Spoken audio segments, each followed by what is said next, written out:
Hello friends, welcome back to my channel. आज फिर हम आपके लिए एक नई कहानी लेकर आए हैं। 16वीं पुतली सत्यवती की कहानी। राजा विक्रमादित्य के शासनकाल में उज्जैन नगरी का यश चारों ओर फैला हुआ था। एक से बढ़कर एक विद्वान उनके दरबार की शोभा बढ़ाते थे और उनकी 9 जानकारों की एक समिति थी जो हर विषय पर राजा को परामर्श देते थे तथा राजा उनके परामर्श के अनुसार राजकाज संबंधी निर्णय लिया करते थे। एक बार ऐश्वर्य पर बहस छिड़ी तो मृत्यु लोक की भी बात चली।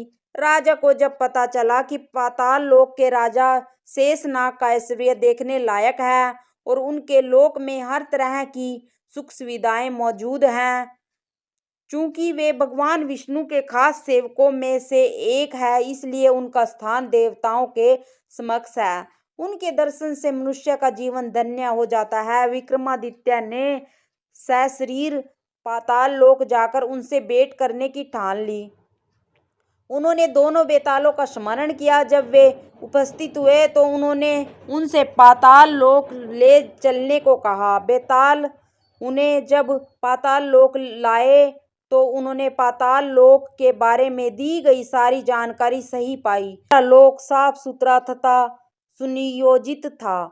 हीरे जवाहरात से पूरा लोक जगमगा रहा था। जब शेषनाग को खबर मिली कि मृत्यु लोक से कोई सशरीर आया है तो वे उनसे मिले।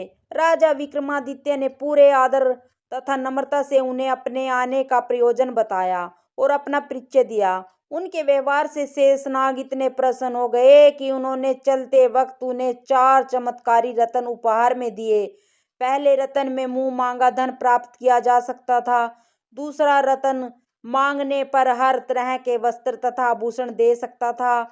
तीसरे रत्न से हर तरह के रथ, अश्व तथा पालकी की प्राप्ति हो सकती थी। चौथा रत्न धर्म कार्य तथा यश की प्राप्ति करना सकता था।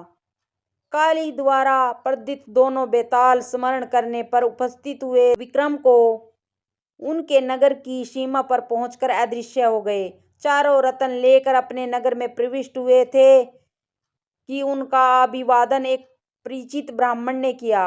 उन्होंने राजा से उनकी पाताल लोक की यात्रा तथा रत्न प्राप्त करने की बात जानकर कहा कि राजा की हर उपलब्धि में उनकी प्रजा की सहभागिता है। राजा विक्रमादित्य ने उसका अभिप्राय समझकर उसे अपनी इच्छा से एक रत्न ले जाने को कहा। ब्राह्मण असमंजस में पड़ गया और बोला कि अपने परिवार के हर सदस्य से विमर्श करने के बाद ही कोई फैसला करेगा। जब वह घर पहुंचा और अपनी पत्नी, बेटे और बेटी को सारी बात बताई तो तीनों ने 3 अलग अलग तरह के रत्नों की अपनी रुचि जताई। ब्राह्मण फिर भी किसी निष्कर्ष पर नहीं पहुंच सका। इसी मानसिक दशा में राजा के पास पहुंच गया।